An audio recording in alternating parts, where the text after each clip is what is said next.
Hi, my name is Matt Carroll with World Class Coaching with the help of Academy Sports Coach 2024. I want to talk to you today about a session that I designed for small groups for utilizing moves within spatial awareness. Okay, so the idea is that we have players that can go and run to a cone, they can pull a move, um, they can beat a person or a cone, maybe 1v1, but they don't really talk about what then happens after. The control that's required, the visualization, the space behind them, all those types of things. So the session I designed is, I had about 6 kids. He was 4, maybe up to 8, and we just kind of worked on building up to higher levels of uh,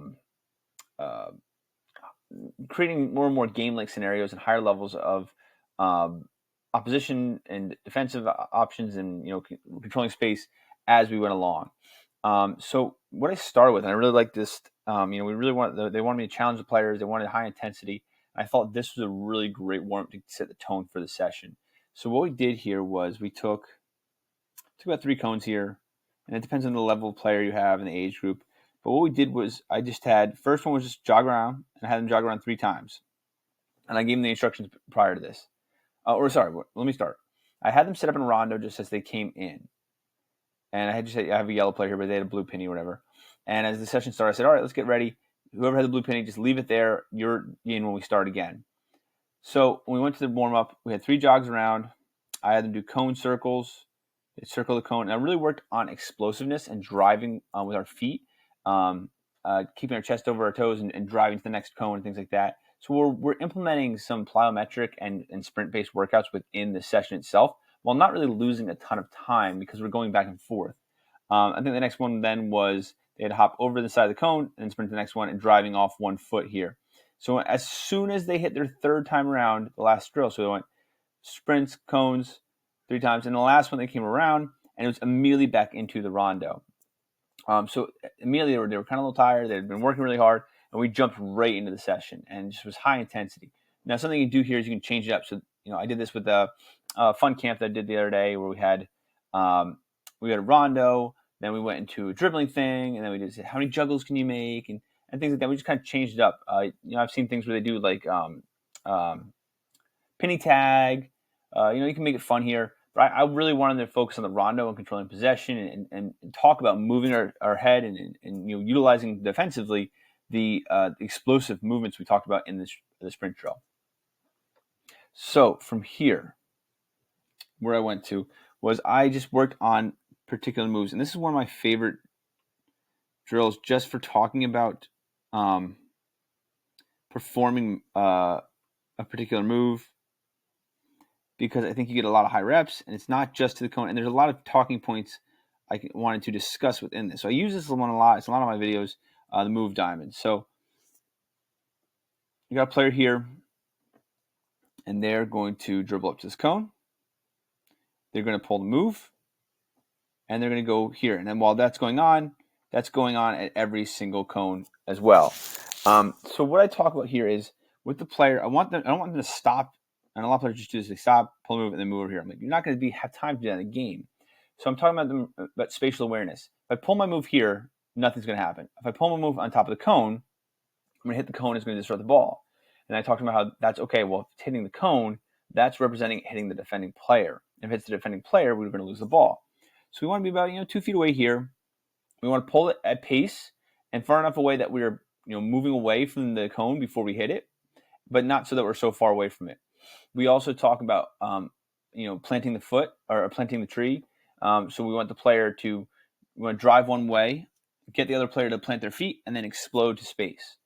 So I talk about read, move, explode, attack. Read the situation, how far away from the cone, pull the move when you're in the appropriate distance, explode into space, and attack the next movement, which is for them just to get in the back of the line and do it again. This might be an attack, might be a pass, might be a shot, might be another dribble, whatever it may be. So the other thing to worry about is while you're pulling your move and you're coming out of your move, there's another player that's going on this cone. So you have to adjust. You can't just run to the cone, run to the next cone, keep pulling moves. In this, you have to worry about where the next player is going to be. So if this player comes off and they take a bad touch here, and they're in your lane, you have to then adjust, because how many times do you see a player pull a fantastic move, beat their defender, and then just dribble right into the next player? So we're really talking about, hey, pull your move, but in context. Where is the cone? Where is the next person going? You have to get to the end line. How are you going to avoid this guy? And we really focused on that. So we do that, and then do a couple moves, and we switch it. Hey, start with an L turn. All right, now scissor. Get advanced. We'll do a Maradona. And a couple of things I like to do is have where I yell switch, and they have to switch directions. So if they're going clockwise, you go counterclockwise. And you kind of see the wheels turn and they're thinking. So I'm really focusing on, like, hey, you got to be thinking about what's going on. You got to be reading things. You have to have your brain. You're not just turning off and running through muscle memory. You're reading the game, making decisions. So you hear this verbal cue, you have to change. And the other thing is I like is for them, every single time they get to a cone, they have to pull a different move. So they're thinking when they get to the end line, they pull their move. What's the next move I'm going to pull? And you see it slow down, and you see the thinking at first. They're like, I don't know what to do. And they find a pattern, and they start speeding up. But it forces them to think about, I'm not just going to like run this cone and perform this action the coach is yelling at me to do. I have to kind of be actively investing here. So it turns in from a purely technical drill to a little bit more of a tactical awareness and a thought process drill from there. So from here, what I would do is I would set up a bunch of gates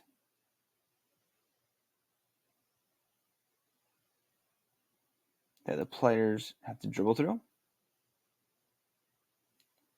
And every time they dribble through a gate, they have to pull a move. So you have the player here, and they're going to dribble through the dribble button here. Dribble through here. They pull their move, and they want to explode into space to pull their next move. So what they're worried about here isn't just, okay, it's the same thing. I'm dribbling into a cone and pulling a move. Is, hey, Johnny's over here.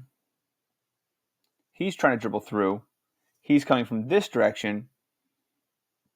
I want to avoid him, right?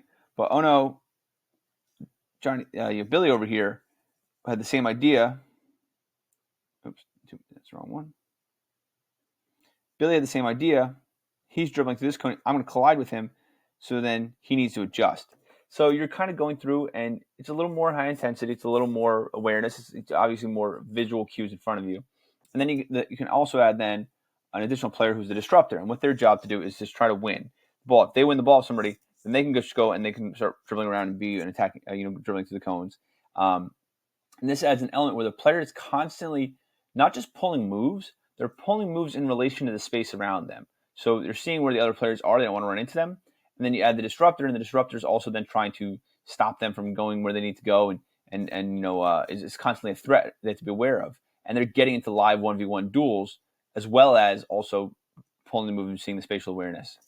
Then what I would do from here is I would partner them up. And I like this one. It's high intensity. You want to go about 30 seconds to a minute here, just continuous 1v1s. And if you're not even a new player, you can actually add another disruptor in here.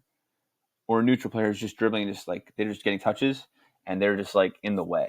But it's just 1v1. This player here has a ball. They're trying to dribble through as many cones as they can. You can continue to use the move, or you can make it just straight up. They have to dribble through, but they should be, because they're going to utilize the move to find the space to dribble through these cones. And they're just constantly, continually like going 1v1 here for 30 seconds. If yellow wins the ball, they're then the attacking player, and the roles just switch. And it seems at first they're like, oh, this is fun, I'm 1v1s. And they're just gassed. It's a high intensity, lots of thinking. You see by the last rep, they're a little tired. So you really want to do quick burst with longer breaks in between here. But again, you'll see this happen often is, this player dribbles up. Maybe they had enough space. They get through. Okay. They pull their move, but they immediately then pull their move and dribble right into where the other group is going. And you're like, well, you beat your man, right? Okay, but then you lost the ball immediately after you beat your man because you pulled right into what we would say is their cover. You didn't pull off the front foot and go in front into space. So they start seeing like, oh, it's not just about getting past this person. I have to get past this person into space. Maybe this isn't the best decision to pull a move on the right foot because I feel comfortable on right and going right here because the right side is completely covered. So they're starting to take their moves, but they're starting to pull their moves to try to be aware of what's going on within the game. From here, I would go a 2v2v2 with just, if red will pop up, maybe. In the grid, we've got black versus yellow here. If I can get red to show up here. There we go. And red would be here. They'd be bumper players. We'd go maybe whoever has most possession, whoever pulls the most moves, whatever stays on, and then red would come on, yellow lost, so they would go off, and we go 2v2, and then end was just a 3v3 sided scrimmage from there, and really encouraging them within these situations to just do the things we talked about. Pull the move with the appropriate space, read what's going on, explode into space after you beat your defender, explode into space that's open after you beat your defender. I think within this session, it's high intensity. You're constantly getting touches. There's parts to give breaks so the players can digest what you're saying to them, but then again they're immediately right back into it. So you're not getting this false, I'm going to pull a move and I'm going to have all the time in the world and I'll pull this move and then I'm going to sweep over here, because players are doing the moves they were doing in the cones. They're trying to do against a player, and those long drop step that they're taking forever, it just isn't working. And I bring a lot of that back to the plyometric from the first part, where we're talking about exploding and bounding off one foot and driving. Because if you're not driving off the wrong foot, you're not exploding after your move, you might have to go then beat your defender again because you haven't exploded into space. You haven't beaten the defender. You haven't broken a line. You haven't created the room for the attack. So it kind of comes full circle there with all of that. And they're starting to see how their moves are pulled and how that works within relation to space within the session. So I'd love to hear how you tweak the session. Is there anything you would add or do differently? I'd love to hear that in the comments section. Maybe a different type of drill for the learning of the moves that you normally utilize. So definitely in the comments section, let me know how you would change this. So one more time, my name is Matt Carroll with World Class Coaching and the Help of Academy Sports Coach 2024. I hope this session finds you well.